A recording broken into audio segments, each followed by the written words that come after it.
नमस्कार विद्यार्थी मित्र मैत्रिणींनो, स्वराज्य प्रबोधिनीच्या या ऑनलाईन प्लॅटफॉर्मवर आपणा सर्वांचं स्वागत. आपण करंट अफेअर्सच्या एकंदरीतच अप्रोच ट्रॅकिंग करतोय आणि त्याच्यात वेगवेगळे सेशन्स टॉपिक वाईज घेण्याचा प्रयत्न करतोय आणि त्याच्यात करंट अफेअर्सचे जे 13 टॉपिक आहेत तर त्याच्यावरती साधारणपणे कसे प्रश्न 2020 पर्यंत विचारले गेले तर ते आपण बघतोय आणि मग 20 नंतरचे पण आपण सातत्यानं बघणार आहोत. सो त्यामध्ये आजच्या सेशनचा जर विचार केला तर त्याच्यामध्ये आर्थिक आणि सामाजिक विकास नावाचा जो टॉपिक आहे तर त्याच्यावरती नेमके कसे प्रश्न विचारलेले होते तर ते आपण बघण्याचा प्रयत्न करूयात. सो सुरू करूयात आजच्या लेक्चरला. आर्थिक आणि सामाजिक विकास हा आपला टॉपिक आहे. राज्यसेवा पूर्व परीक्षेचा जर विचार केला तर बघा, राज्यसेवा पूर्व परीक्षा 2020 सांसद आदर्श ग्राम योजनेबद्दल प्रश्न त्यांनी विचारलेला आहे. सो आर्थिक आणि सामाजिक विकासामध्ये एक मुद्दा महत्वाचा असतो तो म्हणजे वेगवेगळ्या प्रकारच्या गव्हर्नमेंट स्कीम्स. ठीक, आणि या गव्हर्नमेंट स्कीम्स वरती सातत्यानं प्रश्न आपल्याला विचारलेले दिसतात. मग या तीन प्रकारच्या स्कीम्स असू शकतात. एक तर जर का त्याच्यावरती स्कीम्स वरती प्रश्न यायचे असतील तर पहिला मुद्दा आहे ते म्हणजे ओल्ड स्कीम्स. बरोबर, आता ओल्ड स्कीम्स वरती कुठं प्रश्न येतात तर तुम्हाला सगळ्यांना माहितीच आहे की ऑलरेडी तुम्ही दारिद्र्य असेल किंवा बेरोजगारी असेल असे टॉपिक त्या ठिकाणी अभ्यासता आणि तिथं वेगवेगळ्या प्रकारच्या सोशल सेक्टर स्कीम्स आहेत तर तिथे येतात. किंवा तुम्ही एचआरचा अभ्यास करत असताना, पर्टिक्युलरली एचआरचा अभ्यास करत असताना जे राज्यसेवा करतायत तर ते पण ओल्ड स्कीम करतात. त्याच्यानंतर न्यू स्कीम्स. आता ह्या न्यू स्कीम्स ज्या आहेत तर त्या आपल्याला असं लक्षात येईल की करंटचा पार्ट म्हणून त्या ठिकाणी विचारल्या जात आहेत. राईट, सो सगळ्या नवीन स्कीम्स ज्या आहेत. आणि तिसरं महत्वाचं सक्सेसफुल स्कीम्स. म्हणजे फॉर एक्झाम्पल आता तुम्हाला दिसेल की 7 ते 8 वेळा त्यांनी त्या ठिकाणी आपल्याला असं लक्षात येईल की फायनान्शियल इन्क्लुजनसाठी जी आपण जनधन योजना चालू केली त्याच्यावरती प्रश्न विचारलाय, उज्ज्वला योजनेवरती प्रश्न विचारलेला आहे. राईट, सो हे का विचारलेलं आहे तर ही स्कीम जी आहे तर ती मोस्ट सक्सेसफुल स्कीम त्या ठिकाणी ठरली म्हणून त्याच्यावरती प्रश्न विचारलेला दिसतो. सो बघा, विचारत असताना इथं सुरू कधी झालेली आहे स्कीम, त्याच्यानंतर टार्गेट काय आहे स्कीमचं. ठीक, हे पण टार्गेट वरती प्रश्न आहे. तर अशा पद्धतीने प्रश्न विचारले जातात. म्हणजे थोडक्यात काय, स्कीमची वेगवेगळ्या प्रकारची वैशिष्ट्ये जी आहेत तर ती आपल्याला माहित असली पाहिजे. कारण आपण या अप्रोच ट्रॅकर मधनं काय जोखण्याचा किंवा काय जाणून घेण्याचा प्रयत्न करतोय की नेमकं आयोगाला नेमकं काय अपेक्षित आहे. राईट, त्यानंतर बघा 2018चा सस्टेनेबल डेव्हलपमेंट इंडेक्स SDG निर्देशांक भारताचा किती आहे, महाराष्ट्र कुठल्या गटात समाविष्ट आहे आणि UP कुठल्या गटात समाविष्ट आहे. राईट, सो SDG इंडेक्स हा नवीन निर्देशांक आहेत. इन जनरल निर्देशांक महत्वाचे आहेत पण नव्याने सुरू झालेले निर्देशांक जे आहेत तर त्याच्यावरती प्रश्न येण्याची प्रोबॅबिलिटी जास्त आहे. आणि तुम्हाला लक्षात येईल SDG वरती फक्त राज्यसेवा पूर्व 2020 ला नाही तर कंबाईन मध्ये पण प्रश्न आलेला दिसतो, सस्टेनेबल डेव्हलपमेंट गोल इंडेक्स. राईट, सो नीती आयोगातर्फे जो प्रकाशित केला जातोय तो. त्यानंतर बघा प्रधानमंत्री जनधन योजना डॅश याच्यासाठी बघा वित्तीय समावेशन.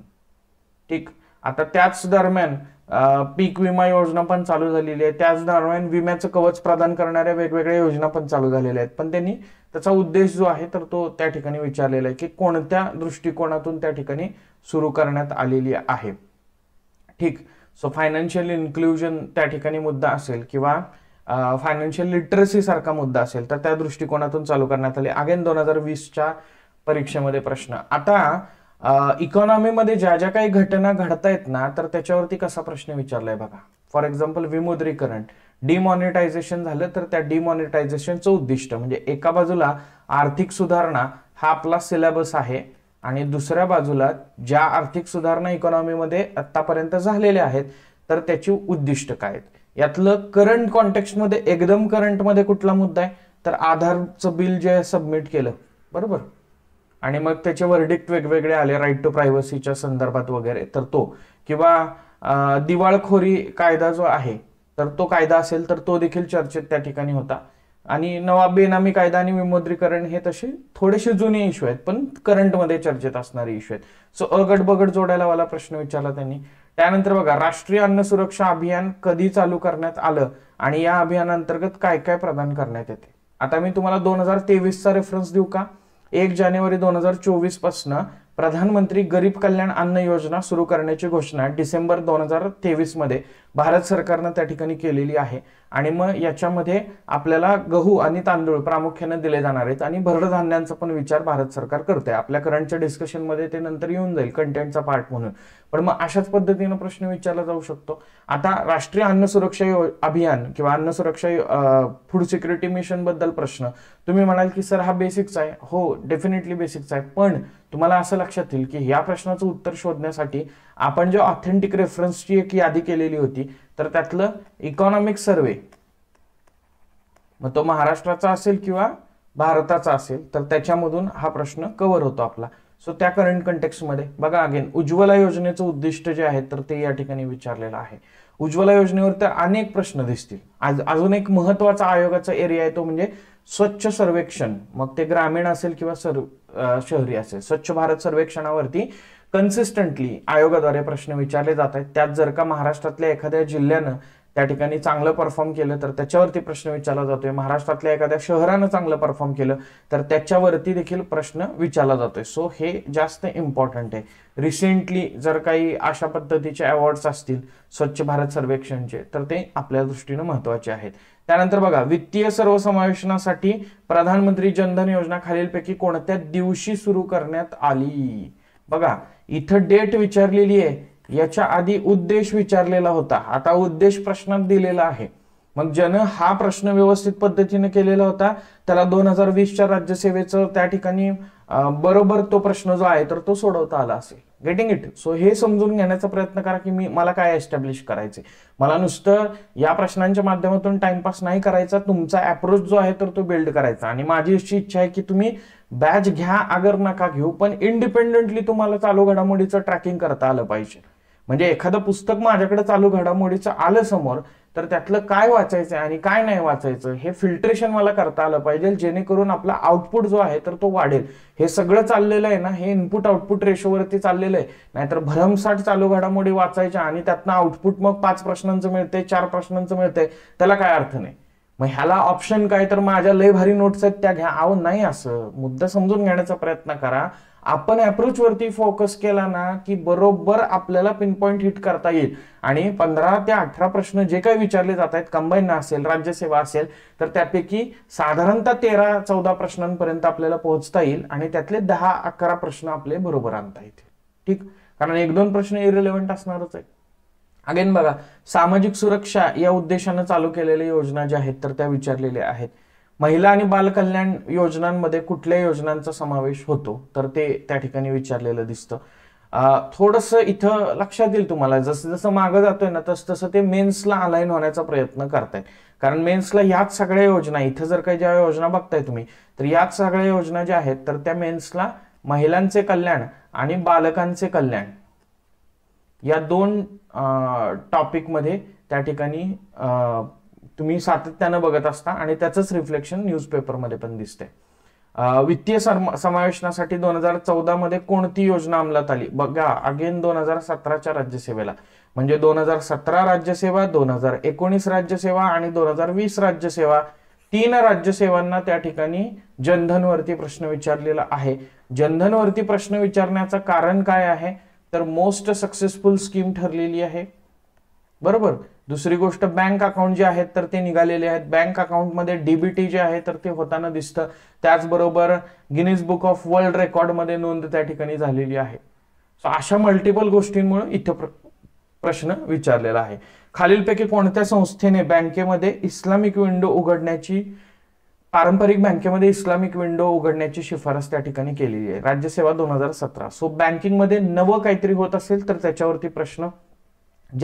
त्या राज्याचे नाव सांगा ज्या राज्याने उंचीने 4 फुटापेक्षा कमी उंची असलेल्या 21 वर्षांवरील लोकांची मोजणी केली आणि दरमहा 800 रुपये आर्थिक सहाय्य देऊन इतर राज्यांसाठी आदर्श घालून दिला. म्हणजेच काय, इथं इतर राज्यांच्या वेगळ्या योजना किंवा आपण असं म्हणूया इतर राज्यांच्या युनिक स्कीम्स, तर त्याच्यावरती प्रश्न विचारला जातोय. सो हेही समजून घेण्याचा प्रयत्न करा. कृषी आणि सहकार विभागाचं सॅफरन मिशन कशाशी संबंधित आहे? 2010 ते 14. बघा 2013च्या परीक्षेत 2010 ते 14 साठी लागू असलेलं मिशन विचारलंय. म्हणजे 2010ची ही योजना जर लक्षात घेतली तर 13च्या तुलनेमध्ये जुनी आहे, म्हणून मी ते डिस्ट्रीब्युशन केलं. ओल्ड स्कीम्स, न्यू स्कीम्स आणि सक्सेसफुल स्कीम्स अशा 3 कॉन्टेक्स्ट मध्ये प्रश्न विचारला जातो. त्याच्यानंतर बघा त्या ठिकाणी संयुक्त राष्ट्र संघटनेची millennium development goals MDG SDG खुणगाट बांधून ठेवा, याच्यावरती सातत्यानं प्रश्न आहे. इकॉनॉमीच्या सेक्शनला येऊ द्यात, करंटच्या सेक्शनला येऊ द्यात, नाहीतर एन्व्हायरमेंटच्या सेक्शनला येऊ द्यात. त्यानंतर बघा डायरेक्ट बेनिफिट ट्रान्सफर, थेट रोख रक्कम लाभ हस्तांतरण, DBT योजनेबद्दल काय खरे नाही असा प्रश्न विचारलाय. एकदा DBTचा फुल फॉर्म पण विचारलाय. आता कंबाईनचं बघूया. सुकन्या समृद्धी योजना, आता याला पॅरलल प्रोटोटाइप मी सांगू का आता 2023 किंवा 24चा लेक लाडकी योजना महाराष्ट्र शासनानं चालू केलेली आहे ना आता, की त्या मुलीचं वय वर्ष 18 होईपर्यंत वगैरे 1.5 लाख रुपये वेगवेगळ्या टप्प्यामध्ये त्या मुलीला त्या ठिकाणी दिली जाणार आहेत. सो त्याच्यावरती प्रश्न इथं विचारला जाऊ शकेल. ठीक. त्यानंतर बघा मुद्रा योजनेबद्दल या ठिकाणी प्रश्न विचारलेला आहे. सो अगेन तुम्हाला आर्थिक आणि सामाजिक विकासामध्ये स्कीम्स वरती प्रश्न दिसतो, बँकिंग रिलेटेड मुद्द्यांवरती जास्त प्रश्न दिसतात. भारतात एकूण राज्यांपैकी कोणते राज्य बँकिंग मधील ठेवी जमा करण्यामध्ये अग्रेसर आहे? सो इथं प्रथम किंवा अग्रेसर असणारं राज्य या ठिकाणी विचारलेलं आहे. म्हणजे अहवाल पण महत्वाचे आहे. दारिद्र्य रेषेखालील श्रेणीतील ज्येष्ठ नागरिकांना भौतिक साधने आणि आर्थिक सहाय्यक साधने उपलब्ध करून देण्यासाठी केंद्र शासनाने कोणती योजना सुरू केली? आता इथं बघा क्लोज इंटरव्हल मध्ये बदलणारे पर्याय, कुठली तरी वयोश्री योजना आहे, पण कुठली आहे बघा, चारीमध्ये हे कॉमन दिसते. मग दीनदयाल वयोश्री योजना, राष्ट्रीय वयोश्री योजना, अटल वयोश्री योजना किंवा प्रधानमंत्री वयोश्री योजना? ऍक्च्युअली उत्तर इथं प्रधानमंत्री वयोश्री योजना आहे, राईट. पण पर्याय कसे फिरवलेत ते लक्षात ठेवण्याचा प्रयत्न करा, कारण आपल्या बॅक ऑफ द माइंड असतं की कुठंतरी मॅगझिन मध्ये, पुस्तकामध्ये, नोट्स मध्ये वयोश्री योजना वाचलेली आहे आणि आपण कन्फ्युज होतो. न्यू वर्ल्ड वेल्थ या संस्थेच्या अहवालानुसार मुंबई हे जगातील सर्वाधिक श्रीमंत शहरांच्या यादीमध्ये पहिल्या 15 मध्ये आहे. मुंबई नंतर कोणत्या शहराचा क्रमांक लागतो? New world wealth. आता याच धर्तीवरती तो इक्वॅलिटीचा अहवाल आलाय आणि त्याच्यामध्ये मग 73% किती काय म्हणतात त्याला, 73% इन्कम किती टक्के 1% लोकांकडे किती टक्के इन्कम आहे देशातला? तर तसा प्रश्न त्यांनी कंबाईनच्या पूर्वपरीक्षेला 2020ला विचारलेला आहे. आता मला जर विचाराल ना तर मी म्हणेन की हा प्रश्न अटेम्प्टच करायचा नाही, कारण जरी मी हा अहवाल वाचलेला असला तरी मी लक्षात काय ठेवणार आहे, मुंबई शहर कितव्या क्रमांकावरती आहे. मी हे नाही लक्षात ठेवणार की मुंबई नंतर कोण आहे, राईट. कारण ती माझ्या कदाचित अनालिसिसची किंवा परीक्षेची त्या ठिकाणी डिमांड नव्हती आणि त्यामुळं कन्फ्युजनला इथं स्कोप निर्माण होतोय. त्यामुळे असे प्रश्न हे अटेम्प्ट करायचे नाहीत. लक्षात घेण्याचा प्रयत्न करा, कॅल्क्युलेटिव्ह जाण्याचा प्रयत्न करा. उगत सरसकट अटेम्प्ट करून निगेटिव्ह मार्किंग वाढवू नका. 0.25 झाले म्हणजे लय सोपं झालंय अशातलाही भाग नाही. मग तसं असतं तर 0.25 आणि 0.50 ना आपले रिझल्ट गेले नसते. Getting it? सो त्यामुळे आपल्याला जायचंय ते आपल्या अभ्यासाच्या बेसिसवर जायचंय. आपल्याला जे काय म्हणूयात त्याला एक अप्रोच डेव्हलप करायचा आहे तो PYQच्या बेसिसवरती डेव्हलप करायचा आहे. उगच काहीतरी एवढंच करा आणि ह्याच्या बाहेरचं करू नका. मग तुम्हाला लक्षात येईल की ग्रुप सी ला कसा कार्यक्रम झालेला आहे सगळ्यांचा, राईट. त्यानंतर बघा राजकोषीय निर्देशक आणि अंदाजपत्रकीय अनुमान 2018-19 म्हणजे बजेट किती इम्पॉर्टंट आहे ते बघा.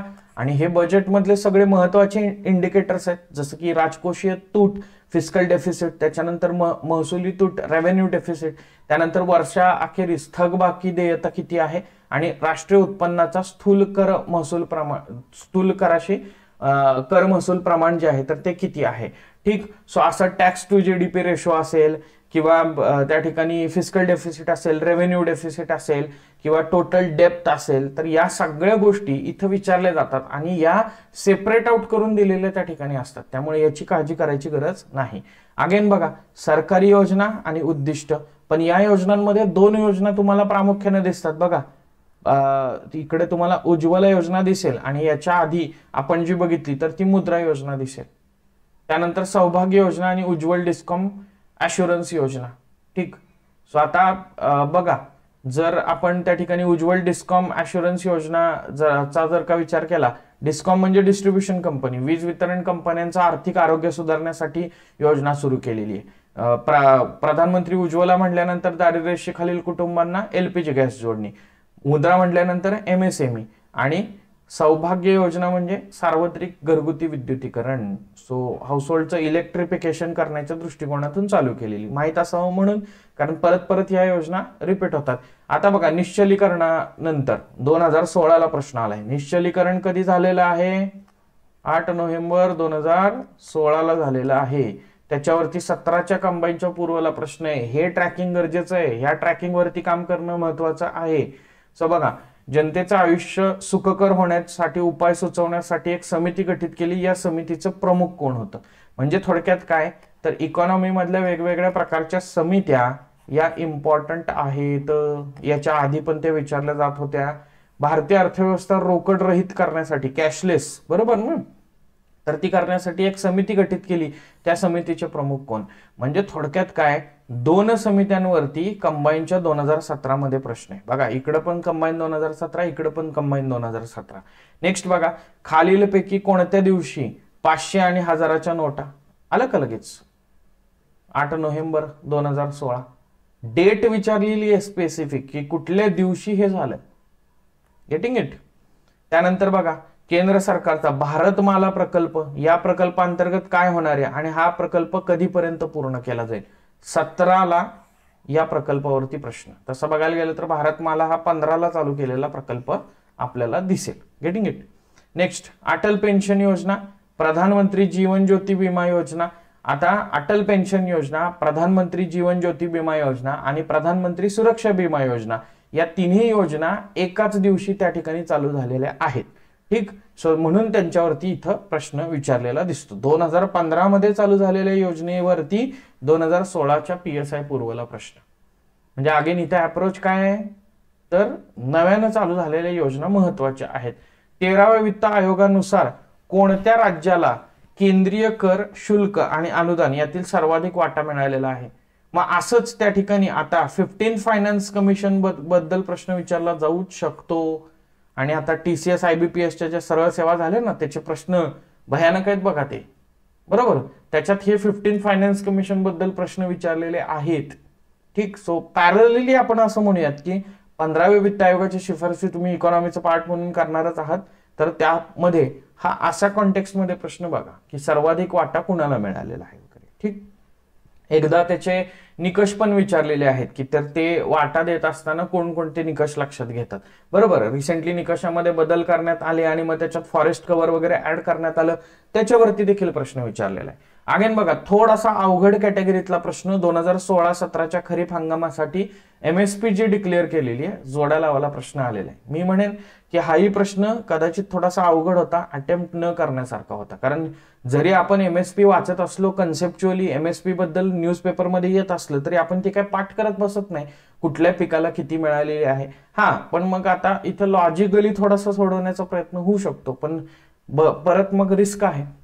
जागतिक आनंदी देशांचा अहवाल 2016, बरोबर, ग्लोबल हॅपीनेस इंडेक्स, तर त्याच्याबद्दल विचारलेला आहे. सो एव्हरी नाव अँड देन हा विचारलाच जातो.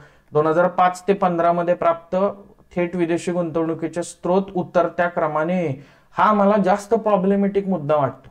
चढता क्रम आणि उतरता क्रम. FDIच्या बाबतीमध्ये असाच प्रश्न विचारला जातो की त्या वर्षी, म्हणजे पर्टिक्युलरली आता 2022-23 या वर्षामध्ये आलेला FDI किंवा 2023-24 या वर्षामध्ये आलेला FDI, जर पुढे आता कंबाईन कडे जायचं म्हटलं तर, ठीक, तर त्याचं चढता क्रम लावा, उतरता क्रम लावा. सो इकडे बघा तेच दिलेले. आता बघा 2005 ते 15, पण प्रश्न कधी आलाय? 2016ला. सो समजून घ्या त्याच्या मागचं उद्देश. राज्यसेवा कंबाईन मुख्य परीक्षा बघा, युरोनेक्स म्हणजे काय आहे? सो कुठली तरी आपण असं म्हणूया की इकॉनॉमिक्सची कन्सेप्ट चर्चेत आलेली आहे, कुठला तरी नवीन कन्सेप्ट जी आहे तर ती त्या ठिकाणी चर्चेत आलेली आहे, तर त्याच्यावरती प्रश्न विचारला जाऊ शकतो. त्या केसमध्ये आत्ता चर्चेत असलेला आणि जो कमी केलाय भारत सरकारनं त्या विंडफॉल टॅक्स वरती 100% प्रश्न येऊ शकतो. Getting it? असं ट्रॅकिंग करायचंय घडामोडी जुन्याच विचारल्या जाणार नाहीयेत, समजून घेण्याचा प्रयत्न करा. अप्रोच सेशन वरती एवढं का फोकस करतोय आपण? घडामोडी या निश्चितपणे बदललेल्या आहेत, मात्र चालू घडामोडीचे प्रश्न विचारण्याचे साचे आजही कायम आहेत. नाहीतर जुईली भंडारेवरती त्या ठिकाणी प्रश्न रेल्वे चालवल्यानंतर विचारलेला होता ना, त्याच्यानंतरच त्यांनी एसटी चालवणारी पहिली महिला कोण, हा आता प्रश्न मागच्या महिन्यात विचारलेला आहे. मग हे समजून घेण्याचा प्रयत्न करा, हे एस्टॅब्लिश करण्याचा प्रयत्न करतोय आपण. Getting it? नेक्स्ट, सोशल मीडियाद्वारे ज्या स्त्रियांची समाजावर प्रभाव टाकला त्यांच्या असामान्य यशाची दखल घेऊन प्रोत्साहन देण्यासाठी शासनाने डॅश चालू केले. म्हणजे अगेन काय, शासनाची वेगवेगळ्या प्रकारची अभियाने, वेगवेगळ्या प्रकारचे पोर्टल बद्दल आपण बघितलंच. ठीक, स्कीम्स, अभियाना, पोर्टल, ह्या सगळ्या गोष्टी. त्यानंतर बघा, ह्युमन डेव्हलपमेंट इंडेक्स मध्ये ती अरुणाचल, कर्नाटक, महाराष्ट्र, नागालँड, तामिळनाडू ही राज्य कोणत्या कॅटेगरीमध्ये आहेत असं विचारलेलं आहे. सो यातलं एक जरी माहित असलं तरी आपल्याला त्या ठिकाणी ते उत्तर जे आहे तर ते शोधता येते. STI 2019 पेपर 2 ला विचारलेला प्रश्न आहे. 11 ऑक्टोबर 2014 रोजी सांसद आदर्श ग्राम, बघा झालं का 2019 ला. आणि आपण पहिलाच प्रश्न इथं बघितलेला होता 2020 राज्यसेवा पूर्व, तिथं पण हाच प्रश्न विचारलेला आहे.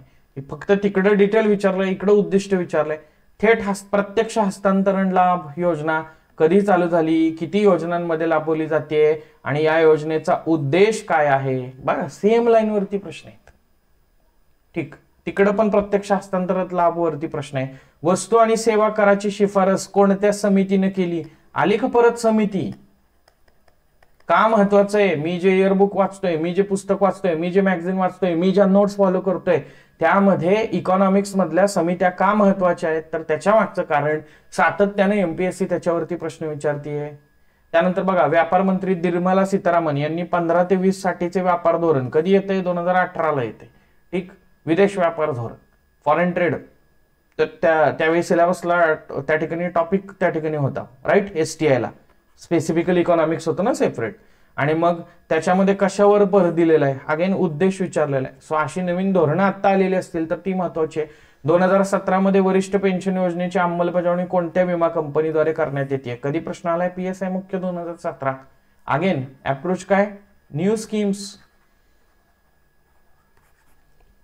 नेक्स्ट, प्रत्यक्ष हस्तांतरण लाभ STI मुख्य 2017. 2017 ला पण आहे, 19 ला पण आहे, राज्यसेवा मध्ये पण त्या ठिकाणी विचारलेला आहे. DBT. अगेन महाराष्ट्राच्या संदर्भात योग्य कथन, उमेद योजना, मनोधैर्य योजना, माझी कन्या भाग्यश्री योजना, सगळंच्या सगळं महाराष्ट्राच्या आर्थिक पाहणीमध्ये आहे.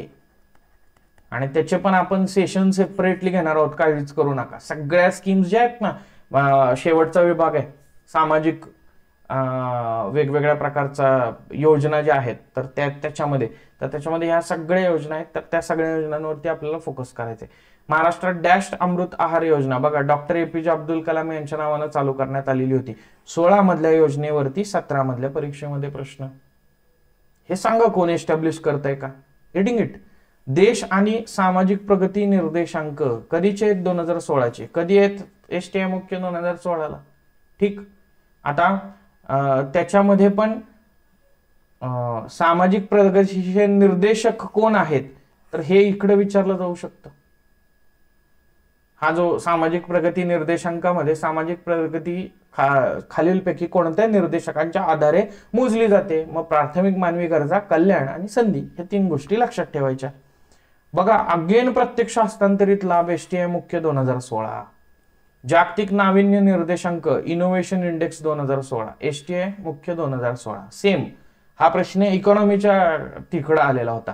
महाराष्ट्र शासनाने महाराष्ट्रातील मुलींचे प्रमाण वाढवण्यासाठी उद्दिष्ट गाठण्यासाठी नुकतीच कोणती योजना चालू केली? बघा, माझी कन्या भाग्यश्री नावाची योजना आहे ना, भाग्यश्रीला कन्फ्युज करायला धनश्री टाकले, बरोबर. आणि माझी कन्या इथं भाग्यश्री आहे ना, तर इथं भाग्याची टाकले. परफेक्ट ट्रॅप कसा आहे बघा. आणि काही जणांची एक्साइटमेंट लेवल हाय होऊन सुकन्या टाकतील. सुकन्या कुणाची आहे? सुकन्या समृद्धी अकाउंट केंद्राची आहे. त्या बेसिसवरती महाराष्ट्र शासनानं माझी कन्या भाग्यश्री चालू केलेली होती. 2015चीच योजना आहे, 15लाच प्रश्न आलेला आहे. आता बघा इथं कसला बेकार ट्रॅप आहे. काय होतं, प्रश्न सोपा आला, आपली एक्साइटमेंट लेवल हाय होती आणि आपली एक्साइटमेंट लेवल हाय झाली की आपण काहीतरी चुकीचं मार्क करून येतो. काय होतं, पटकन पर्याय क्रमांक 3 टिक होतं आणि नंतर लक्षात येतं की अरे आपल्याकडून इकडं चूक झालेली. भाग्याची वाचायची, भाग्यश्रीच्या ऐवजी आपण भाग्याचीला टिक करून बसतोय.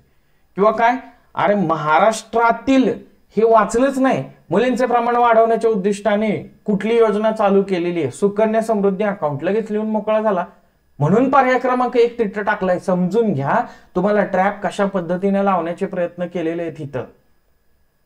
हे ज्याला समजलं ना त्याला जे काही 5-10 मार्काचा गॅप राहतो ना प्रिलिम्स मध्ये, तो गॅप कव्हर करता येऊन आपला रिझल्ट जो आहे तर तो आणता येऊ शकेल. हे समजून घेण्याचा प्रयत्न करा. माझा हा उद्देश आहे याच्या मागे, फक्त अप्रोच ट्रॅकर सेशन्सच्या मागे. Getting it. नेक्स्ट बघा, प्रधानमंत्री उज्ज्वला योजनेबाबत खालील विधाने. अगेन उज्ज्वला योजना, एलपीजी गॅस कनेक्शन, टार्गेट्स विचारलेला आहे, उद्देश काय आहे या योजनेचा तो विचारलेला आहे आणि योजना लागू कधी करण्यात आली ते विचारलेलं आहे. म्हणजे अगेन जे योजनेबाबतचे पॅरामीटर्स आहेत जे ऑलरेडी आपण बघत आलेलो आहे सेम त्यावरती प्रश्न. Scheme for agro marine processing and development of agro processing clusters, या योजनेचे नाव बदलून खालीलपैकी काय केलेलं आहे. सो प्रधानमंत्री कृषी संपदा योजना, संपदाचा फुल फॉर्म आहे हा, scheme for agro marine processing for and development of agro processing clusters, अशी प्रधानमंत्री किसान संपदा योजना. बघा 2017ला प्रश्न विचारलेला आहे. ऍग्रिकल्चरवरच्या योजनेवरती प्रश्न आहेत, तुम्हाला लक्षात येत असेल. बघा, अल्पसंख्याकांच्या सक्षमीकरण करण्याच्या उद्देशाने प्रारंभ करण्यात आलेली योजना जानेवारी 2016 मध्ये जम्मू काश्मीर येथे झाला प्रारंभ. आणि ती योजना कोणती? नई तलाश, नई मंजिल, नया मसिला, नई प्रगती, नया विश्वास. बरोबर. बऱ्याच जणांना वाटेल हे मोठं असेल ते उत्तर असेल, हे लिहून मोकळं होऊया. बरोबर. ऍक्च्युली उत्तर काय, नई मंजिल. पण काहीतरी नाही वाचलेलं होतं, मग नई तलाश, नया मसिहा झालं, कार्यक्रमच होऊन जातो इथं आपला. महाराष्ट्राच्या विलेज सोशल ट्रान्सफॉर्मेशन मिशन अंतर्गत बघा, उद्देश विचारलाय, काय टार्गेट आहे ते विचारलंय, त्यानंतर निवड कशी होणार आहे आणि निवडीमध्ये कुठली गावं असतील तर ते विचारलेलं आहे डिटेलमध्ये. ठीक.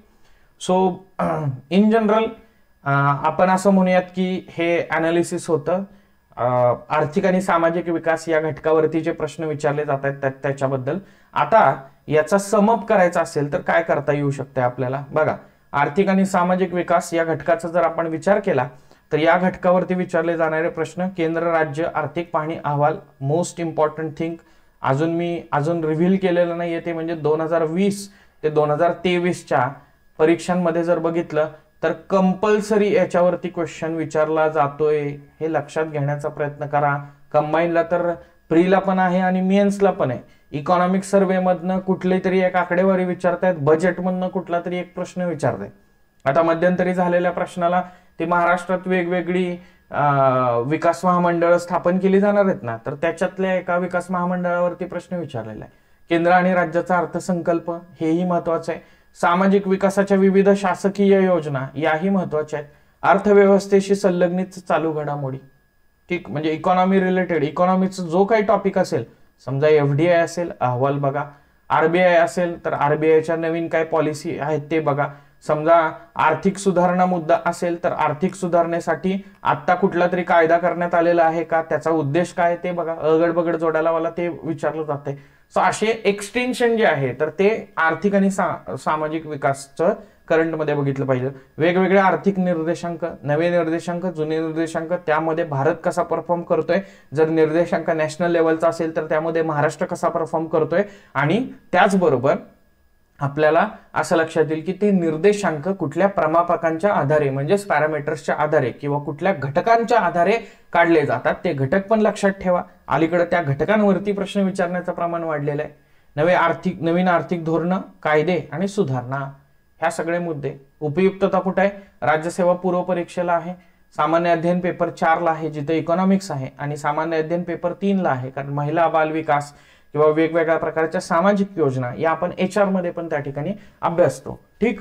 सो अशा पद्धतीनं हे समअप आपल्याला करता येऊ शकेल. आता इन जनरल एक गोष्ट लक्षात ठेवण्याचा प्रयत्न करा, ते म्हणजे याच्यातून कसे प्रश्न त्या ठिकाणी विचारण्यात आलेले आहेत आणि आपल्याला मग वाचताना काय वाचलं पाहिजे किंवा आपली फोकस करण्याची रणनीती किंवा दिशा जी आहे तर ती पण त्याच पद्धतीने असणार आहे. त्यामुळेच आपण हे ट्रॅकिंग जे आहे तर ते करतोय. याला स्किप करू नका. याला स्किप करून डायरेक्ट मटेरियल वरती फोकस कराल ना तर तुमचा तो वेळ वाढेल. त्यामुळे हे काही अर्ध्या तासाची, 20 मिनिटाची, 30 मिनिटाची जी काही व्हिडिओ होतीये तर त्या व्हिडिओमध्ये नीट त्या विषयाचा अप्रोच जो आहे तर तो समजून घेण्याचा प्रयत्न करा. कुणी आजपर्यंत त्याला तेवढं महत्वच देत नव्हतं, त्यामुळे काय होते, आउटपुट येत नाही. भले मस्त सगळं चालू घडामोडीचं कंटेंट हा तुमच्या पुस्तकामध्ये आहे, अहो पण तो परीक्षेत आउटपुट आणलं पाहिजे ना त्यानं. आणि मग ते आउटपुट वाढवण्यासाठी आपल्याला इथून पुढे सातत्यानं काम करायचंय. मिळालेला वेळ जो आहे तर तो सफिशियंट आहे आणि तो व्यवस्थित पद्धतीनं सत्कारणी त्या ठिकाणी लावायचा आहे. सो पुढच्या या अप्रोच ट्रॅकर सिरीज मध्ये पुढच्या व्हिडिओमध्ये भेटूयात पुढच्या एका चालू घडामोडीच्या उपघटकासह. तोपर्यंत धन्यवाद. जय हिंद. Bye bye.